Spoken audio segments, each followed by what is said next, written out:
Bonjour à tous et bienvenue dans cette vidéo de présentation du couplage entre votre IPBX Xorcom et l'application Teams à l'aide du module Call2Teams.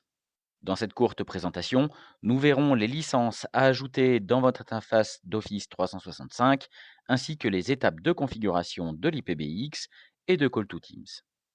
La première des choses pour pouvoir ajouter Call2Teams, c'est de vérifier qu'on dispose des bonnes licences dans l'administration d'Office 365. Dans la partie Vos produits, il faut bien sûr vérifier que vous disposez des licences Microsoft 365, ainsi que la licence téléphone de partie commune, sachant qu'il en faudra une par utilisateur. Pour acheter ces licences si besoin est, vous allez sur Acheter des services, vous décochez toutes les catégories, comme ça on a un petit peu moins de résultats à l'écran, puis vous cochez Collaboration et communication. Si besoin est, vous pouvez cliquer sur Afficher les produits, mais normalement, vous devriez voir directement téléphone de partie commune. Vous ajoutez la licence, vous suivez tout le process. Elle devrait alors apparaître dans l'onglet Licence. Vous vérifiez que vous en avez bien suffisamment de disponibles. Il vous faudra aussi, et c'est très important, une licence Microsoft 365 supplémentaire. Elle sera utilisée par Call2Teams pour la configuration. On a aussi besoin de l'application Call2Teams pour PBX. Donc pour acheter cette licence, il faut cette fois aller sur le site appsource.microsoft.com. Puis on va rechercher tout simplement le nom Call to Teams. Il me propose Call to Teams pour PBX. C'est parfait.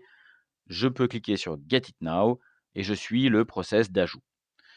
Le coût, puisqu'il y a un coût, il est de 4,80 € par utilisateur et par mois, donc c'est pas neutre. Il y a ce coût de Call to Teams plus le coût, bien sûr, de la licence téléphonie de partie commune. Une fois que c'est fait, on va affecter la licence téléphonie de partie commune à l'utilisateur ou aux utilisateurs s'il y en a plusieurs. N'oubliez pas de le faire, sinon ça ne fonctionnera pas. À partir de là, la suite se passe sur le système de téléphonie.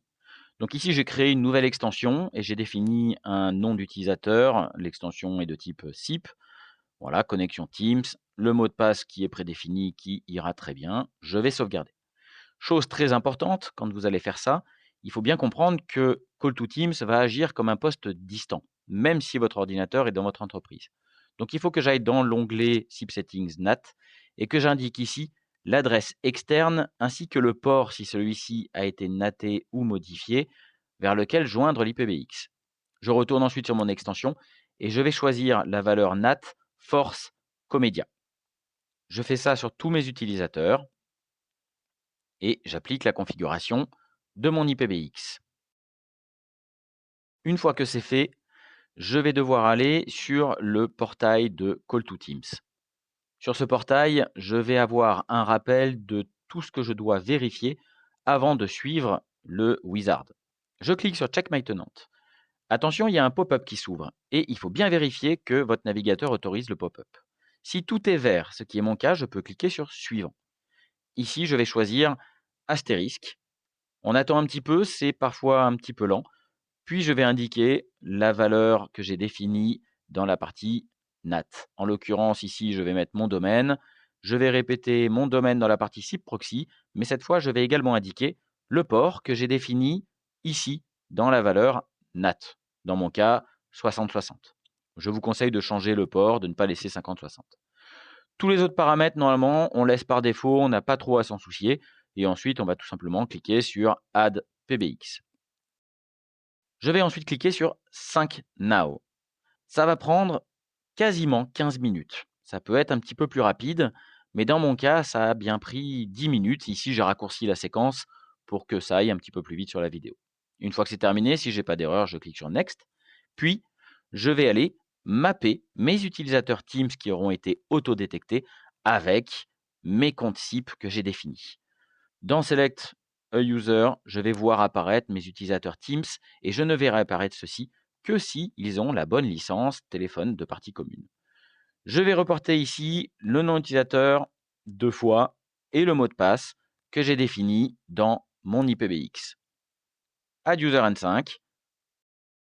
Je vérifie dans la partie User, je dois avoir une petite pastille ici verte qui indique que je suis bien enregistré sur le système de téléphonie. On peut re-rentrer dans les paramètres si on doit modifier ou vérifier cette partie.